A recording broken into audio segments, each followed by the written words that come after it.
How do we have time as a couple as full-time travellers? Come today to find out some of our weird tips and tricks for how we manage that important aspect of life when we're travelling. Amen.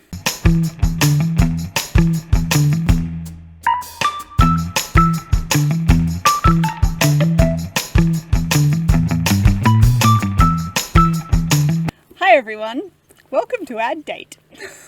Today we thought we would bring you along on a typical Ross and Skylar date and show you some of the things that we do. No, we're not going to do that. No, that might be a bit rude. First, couple time. Okay. How do you have couple time? Couple time? Couple time. Can you do that? Couple time. Couple time. Couple time. It's like a bird's call. How in the heck? Couple time. Couple time. Hi everyone, welcome to our date. Yes, for real. We're on a date, everyone. We have escaped our children and like to the woods. Like We're out in the woods. we're like, fend for yourself, and nicked off to the woods. We did. So one of our viewers did actually write to us and ask, how do you find time as a couple? Because you're always with your kids. Always with our kids. Like always. Which is, they're lovely. Oh yeah, we get lots of quality Some of the time with time. our kids. Well, I can't eat the whole.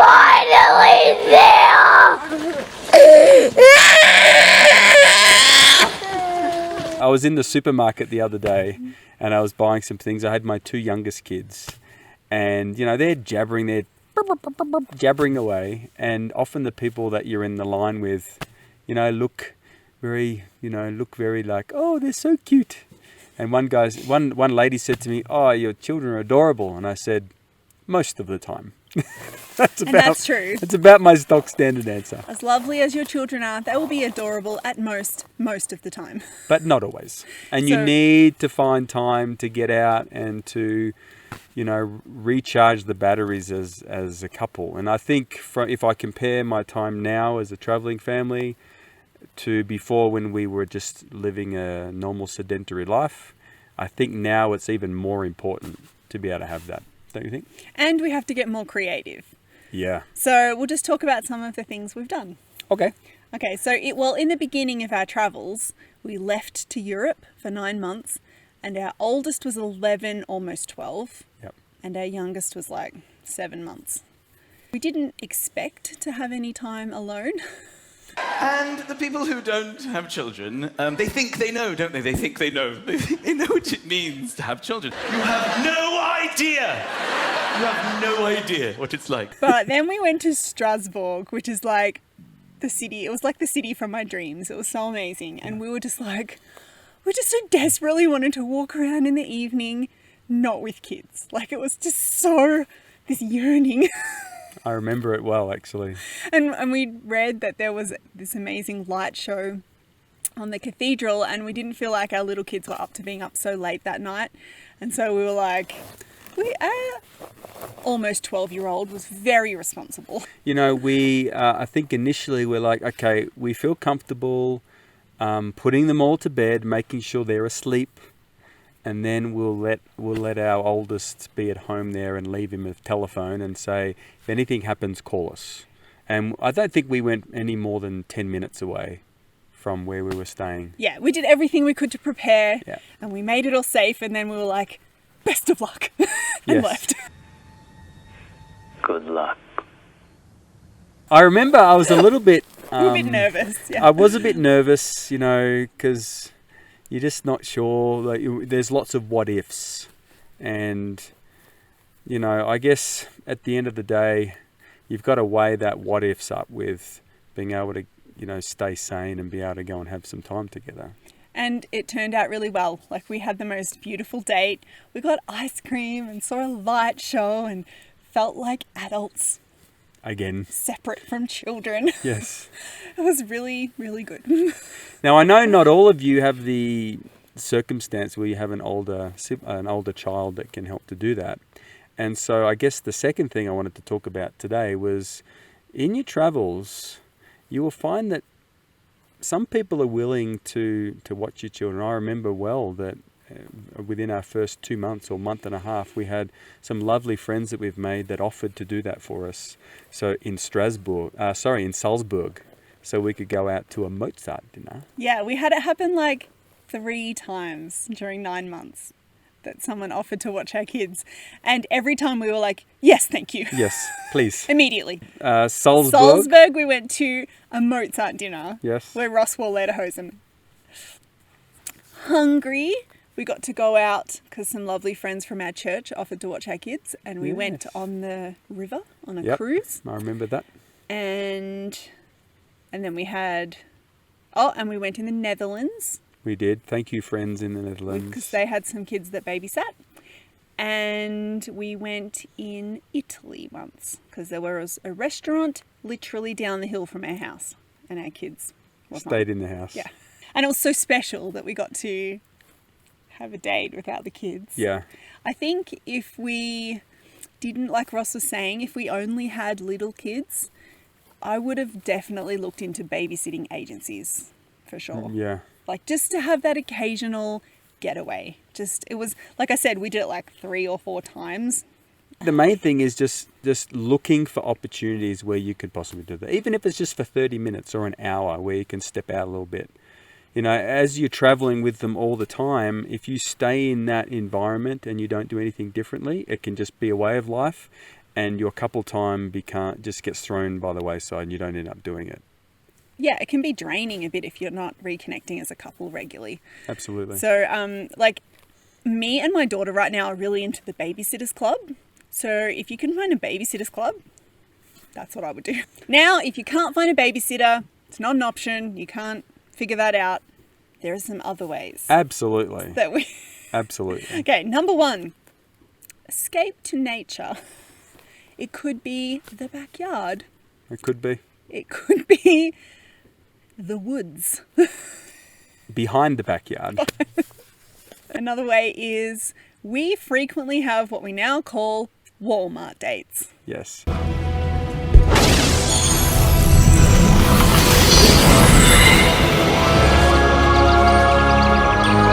Doesn't have to be Walmart. It's any supermarket.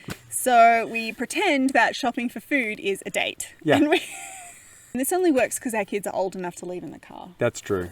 Because we have, and some of you might be in this situation, so this would apply to you, but... Yeah, well, like now we have teenagers that can sit in the car and watch the younger kids. Yep. And we're like, guys, we need groceries. And they're like, oh, Walmart date. And normally we will go straight in, we'll grab a trolley, and the first thing we do now is we go and buy ourselves some cookies. Cookie! Well, we don't buy them. We like eat them. We haven't bought them yet. We just open them. While we're shopping. And we eat them. And then pay for them at the end. That's right. In the packet. Yeah. We're like, we already ate these. Another thing that we like to do is if you're unable to leave the house, then we like to make our date night a little bit special. We'll get some candles, we'll shut the door and say, kids, it's our time now. You guys fend for yourself. Well, normally by then they've had dinner and they're heading to bed, but we'll do that and we'll set up like some Airbnbs that we stay in. We'll move the big screen TV just into our room and we'll lie on the bed with the big screen TV right there. Feel like we're sort of at, first class sort of movie theater and make it special. I mean, once we were living in a part of Georgia in the USA where we were in the middle of nowhere. And it was COVID, so nothing was open. Like there was nowhere to go for months. And Yeah. so we had regular home dates. And so we were like, kids, we're having a date tonight. And we locked the door and we had special food and we made it special and watched a movie and stuff. Yeah, you always need some special food. I think our go-to is, a little bottle of sparkling grape juice. We don't drink alcohol, so that suits us. But for those of you, just get a nice red wine or a bit of Chardonnay or something. Just bring that in. Cheese, crackers, Chocolate. Absolutely, good bit of dark chocolate. Special food makes dates special. It does, and we will watch a movie, or we often start sort of Oh, we read together. We That's do. another fun thing we do. So we like to read together. It's free, it's easy, and we can do it anywhere. We can escape for the kids, even if it's just like half an hour. It's And really fun. we have read a lot of books together, and it's really fun. And you get a lot of what's the word? You get a lot of not cross stitching. What do you do? Oh, I do like crochet or Crochet. cross stitching or something like that while he's reading to me. Yeah. Some people are watching this like, you guys are the life of the party, man. Our kids like to say goodnight to us, like for 2 hours, Oh my goodness. 5 times each. Good night. Which is See you like later. sort of special and sort of really annoying. But, you know what? I apologize for nothing else. So we're like, I'm not saying goodnight to anyone else. Shut the door. Yeah.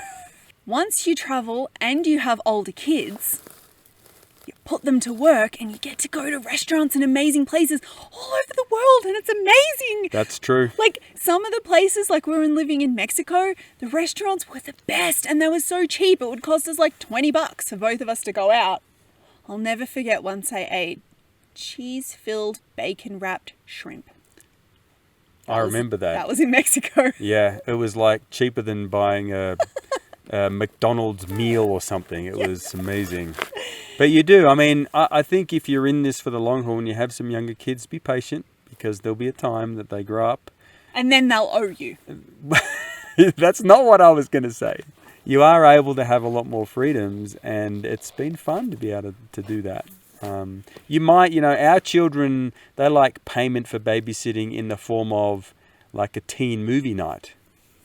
No skin off my nose. Yeah, sure. now they like it. Now they're like, oh, when you going out, when are you going to be home? Yeah, because we So we want to can start eat all the good stuff in the house all the ice cream and watch movies. and watch movies and eat popcorn, and so they actually encourage us to go out now. You see? If I'm not mistaken, you just tried to bribe a federal officer. No, technically I didn't bribe anybody. We are hoping, though, that through our efforts, our kids are able to see that we're prioritizing our relationship, even though we have an unusual life. Yeah, it's great blackmail material as well. Like Oh, don't tell them that. all the time, it's like, kids, do you want us to stay together? Then leave us alone and let us have time. Yeah, do you want to have parents in a good, happy, healthy relationship? That's right. And leave us alone. We would like to know if any of you have any more ideas of how to have couple time when you're traveling, or even just like at any time. If you have any creative ideas of some fun dates that you like to do together. All right, thanks guys. We'll Thanks. see you next time. See you later. That was a little bit more of an intimate insight into our marriage. You just want to today. say the word intimate. Intimate. Well, we didn't Intimate. actually cover that topic Ready? today, Let's did make we? everyone feel uncomfortable on YouTube. Ready? Intimate. Intimate. The point is, guys, we're still in love. In fact, I'm more in love with my wife now because we travel than ever before. Because we travel? Yeah, Why because we travel? because we're living intentionally. We're living, doing the thing that we love to do. We are having lots of adventures. And that really, I think... Sometimes it's horrible and sometimes it's awesome. Yeah, but I think when you live intentionally and do the things that you want to do, you're more attractive to each other. Don't you think? I think so. She's more attractive to me now than ever before. It's amazing. Okay, stop embarrassing me. Are you embarrassed? Yes. She's embarrassed. She's embarrassed.